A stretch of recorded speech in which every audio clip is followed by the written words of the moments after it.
Eto na, President Marcos nagsalita na, hindi daw siya payag, mga tol. Hindi siya payag doon sa mungkahi na gantihan ng water cannon ang China. No? Kapag winater cannon nila tayo, water cannon din natin sila. Hindi siya payag, mga tol. No? So taliwas yan. Taliwas yan, mga tol, doon sa sinasabi ng mga pro-China at sa mga propagandist ng China rito sa Pilipinas na ang gusto daw ng ating administrasyon ngayon ay magkagera na. No, pinoprovoke daw natin ng China para magalit na China at dadali na daw natin kay Uncle Sam to at may invoke na yung Mutual Defense Treaty. 'Di ba? Naalala niyo 'yon sinasabi ni Roque, 'di ba? O eto, kung talagang gusto ng Pilipinas gera, di sana nakipag-water cannon na tayo sa kanila, 'di ba? Water cannon lang naman eh. Hindi naman arm attack yan eh, 'di ba? Pero dun pa nga lang sa pinakamababa water cannon eh. Ayaw na nga ng presidente, 'di ba? So anong sinasabi nitong mga to na gusto daw ng presidente ngayon na magkagera na, 'di ba? So eto, papanoorin na to, bibigyan natin ito ng reaction video and commentary, mga kapatid, mula sa UNTV. Huwag niyong kalimutan mag-subscribe sa UNTV, at kung bago ka pa lamang dito at trip mo yung mga ganitong klaseng reaction video and commentary, huwag mo rin kalimutan mag-subscribe. Click mo na rin ang notification bell para ma-notify ka whenever na may mga bago tayong reaction video and commentary tulad nito. So wag na natin patagalin pa, panoorin na natin to, mga tol. And we have no intention of attacking anyone with water cannons or any other such offensive, you have to call them weapons dahil nakaka-damage na. Sa gitna ng patuloy na And we Sabi kahit nakaka-damage na, mga tol. have no intention of attacking anyone with water cannons or any other such offensive, you have to call them weapons dahil nakaka-damage na. Sa gitna ng patuloy na pambubuli ng China sa West Philippine Sea, pagharang at paggamit ng water cannon sa mga barko ng Pilipinas, walang plano si Pangulong Ferdinand Marcos Jr. na gantihan rin ng pambobomba ng tubig ang Chinese Coast Guard. Ayon sa Commander-in-Chief, Alam nyo, mga tol, kung puro emosyon pa iiralin natin, di ba? Ay matagal na nating ginantihan ng water cannon tong China. Di ba? Kapag napapanood natin sila, mga tol, parang gusto nating pumasok sa monitor, tayo gumawa ng ganun, di ba? Pero kung iisipin mo, kaya nga wala tayo dun sa position na yun kasi iba yung train nila, mga tol. Talagang tinuruan sila maging mahinahon, maging matatag sa kahit na anumang pagsubok sa kanila. Hindi nila pwedeng basta-basta pairalin ng personal emotions nila. Kailangan manatili doon na ang bawat kilos nila ay naaayon sa utos ng kanilang chief executive, di ba? Commander-in-Chief. Kasi kapag paiiralin nila yung kanilang emosyon, talaga magkakagera, mga tol. Di ba? Kasi bakit mo pa iwa-water cannon? Di pagbabarilin mo na lang, di ba?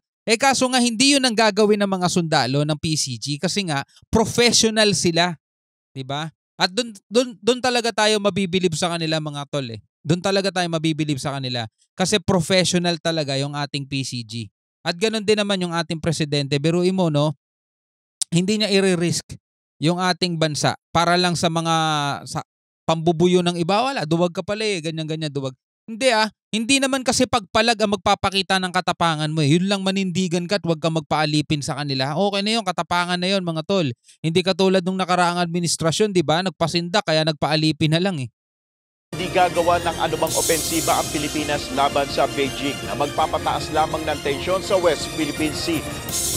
We will not follow the Chinese Coast Guard and the Chinese vessels down that road because it's simply it is not the mission of our Navy, our Coast Guard to start or to increase tensions. Very good. Their mission is precisely the opposite, is to lower tensions. Gate ng Pangulo, patuloy lamang. Gusto kasi natin talaga to, mga tol, matapos maresolba ng mapayapa, di ba? Kaya mga tol, ang kilos ng Pilipinas, mga tol, tingnan mo humihingi tayo ng suporta para manawagan yung ibang mga bansa na itigil ng China itong ginagawa nila. Irespeto yung international law, irespeto yung UNCLOS, kilalanin at igalang, mga tol, yung 2016 Arbitral Award. Hindi tayo pupunta sa karagatan para makipaglaban sa kanila. Kasi in the first place, mga tol, wala naman talaga tayong laban. Armas sa armas, weapon sa weapon. Wala tayong laban doon, mga tol. Kahit nga alisin mo na yung mga barko laban na lang sa sundalo, di hamak na wala rin tayong laban kasi sobrang dami nila, mga tol 10 ulit na mas marami sila kaysa sa atin. Ilan ang populasyon nila? Imagine mo, no? Nasa 1.4 billion. 1.4 billion mga tol, billion. Sa atin nasa 100 million lang, 'di ba? 100 plus, 'di ba? Tapos ang dami pang keyboard warrior, 'di ba? Kaya talagang kailangan ng ilalagay mong presidente, hindi duwag na susunod, magiging sunod-sunuran na lang. Pero alam mo 'yon, hindi away ang gusto, 'di ba? Kailangan gamitan ng utak talaga. Ang nadedepensahan ng Pilipinas ang sovereign rights at sovereignty nito sa lahat ng diplomatic forms. Para naman kay PCG spokesperson for the West Philippine Sea Commodore J. Tariena, hindi sila magpapaprovoke para gumanti sa China. Ayaw nilang maging dahilan na lalo pang paigtingin ng China ang kanilang agresyon sa teritoryo. Tama. Samantala, mariing itinanggi ng Department of National Defense at National Security Council ang umano'y panibagong kasunduan ng pamahalaan ng Pilipinas sa China. Ayon kay Defense Secretary Gilbert Teodoro, Ito si Secretary Gibo, pikon na rin to sa China. May kita mo sa mga pahayag nila, di ba? Pati si Secretary Anyo, mga tol. Kasi puro kasinungalingan talaga mga sinasabi ng mga Chekwa, mga tol, no?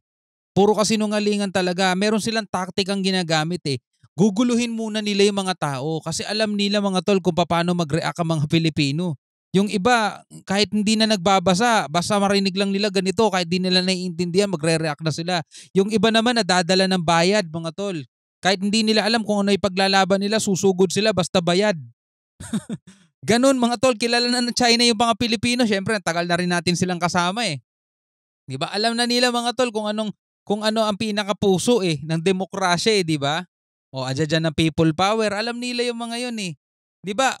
Kung titignan ninyo nauuso ngayon yung usap-usapan mga tol, people power. Punta kayo doon sa isang channel, sa isang media outlet na kunya-kunyari ang media outlet lang. Pero talagang propaganda lang ni Kibbs yun. Ni Pastor Kibbs. Propaganda lang ni Pastor Kibbs yun. Diba? Ang ano doon, pagkakaroon ng people power, puro ganun. Kasi ganun ang gusto mangyari ng China mga tol, people power. Gagamitin nila yung mga mamamayang Pilipino. Kaya gumagawa sila ng kung ano-anong kasinungalingan mga tol. walang katotohanan ang sinasabi ng Chinese Embassy tungkol sa umano'y kasunduan ng China at Pilipinas. Ito Tagalog na to.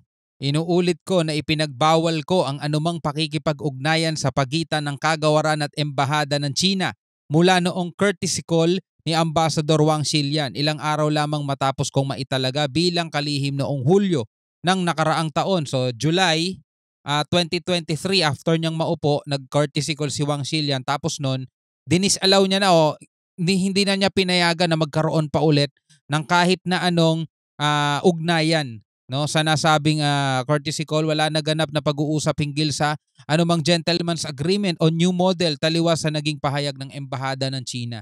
Sinungaling talaga mga tol, mga China, mga Chekwa, no?